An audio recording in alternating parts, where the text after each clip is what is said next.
મારું નામ દેવરાજભાઈ રસિકભાઈ ડોંગા. પ્રશ્ન એ હતો કે હું સિવિલ હોસ્પિટલમાં જોબ કરું છું, બરાબર. હવે ત્યાં પ્રશ્ન એવો બન્યો હતો, એક મીડિયાવાળા લોકો રહ્યા એ થોડાક અમારે ત્યાં પ્રશ્નો ઊભા ઝાઝા કરે છે કે સિવિલની બદનામી કરવી, ધારો કે સિવિલની બદનામી કરવી, એવા પ્રશ્નો લઈને બહુ આવે છે, બરાબર. એના થકી હું આજે અહીંયા આવ્યો છું. એના હિસાબે ગરીબ માણસોની 2 બૈરાઓને બરાબર ઉતારી પાડવામાં આવ્યા છે. એ રજા ઉપર હતા અને બીજી હોસ્પિટલમાં કામ કરવા ગયા છે.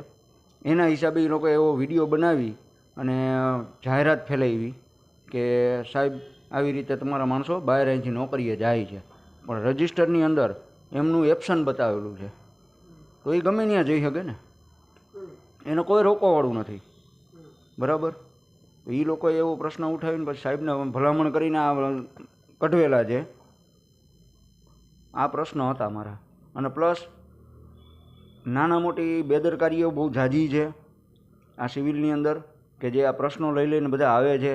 કોઈ નર્સિંગ સ્ટાફ કામ કરતો હોય એને પણ ઉણપ કામમાં વધારવા માગે છે એ લોકો, કે ભાઈ એ લોકો આટા ફેરા મારતા હોય છે. ભાઈ મીડિયાવાળા છો, તમે મીડિયાવાળા છો, અમને વાંધો નથી, તમે આવો, પણ તમારું જે કામ છે એ તમે કરો. સ્ટાફને શું કામ નડો છો, બરાબર. સ્ટાફ તમારો કોઈ દુશ્મન છે એવું તો નથી ને. તો તમે આવો, તમારું કામ કરો, સાચું છે એ છાપો. સિવિલની હોસ્પિટલ છે તેની સારી વસ્તુ છાપો ને, સારી વસ્તુ દુનિયાની થાય છે એ છાપો તમે.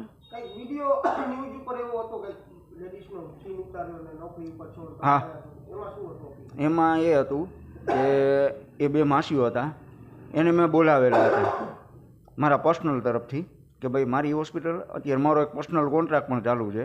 એ પર્સનલ કોન્ટ્રાક્ટ હતું મેં બોલાવ્યા હતા. અહીંયા રજા ઉપર હતા સિવિલની અંદર. માસીઓને મેં કીધું હતું, માસી તમે બેસો, હું તમને ગમે ત્યાંથી સેટિંગ કરાવીને કૃષ્ણા હોસ્પિટલમાં પાછા મુકાવી દઉં. એ કે કાંઈ વાંધો નહીં બેટા, અમે બેઠા જઈએ.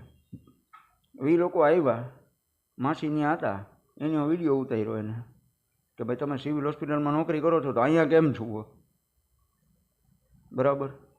અહીંયા છુઓ એ પગાર ક્યાંથી આવે છે? તો પગાર ભાઈ હું દઉં છું, સિવિલ હોસ્પિટલ નથી આપતી એનો પગાર.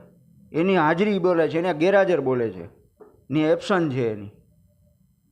અને એ લોકોને ઉતારી પાડવામાં આવ્યા હતા. અત્યારે માંગણી એ માસીઓને પાછા લઈ લઈએ એ જ માંગણી છે અમારી, બરાબર.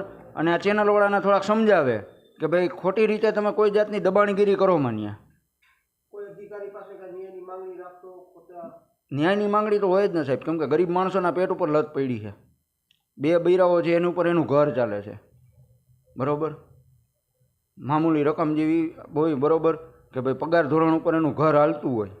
હવે એ માણસને ઉતાર નાખ્યા, એનું રોજગાર બંધ થઈ ગયું.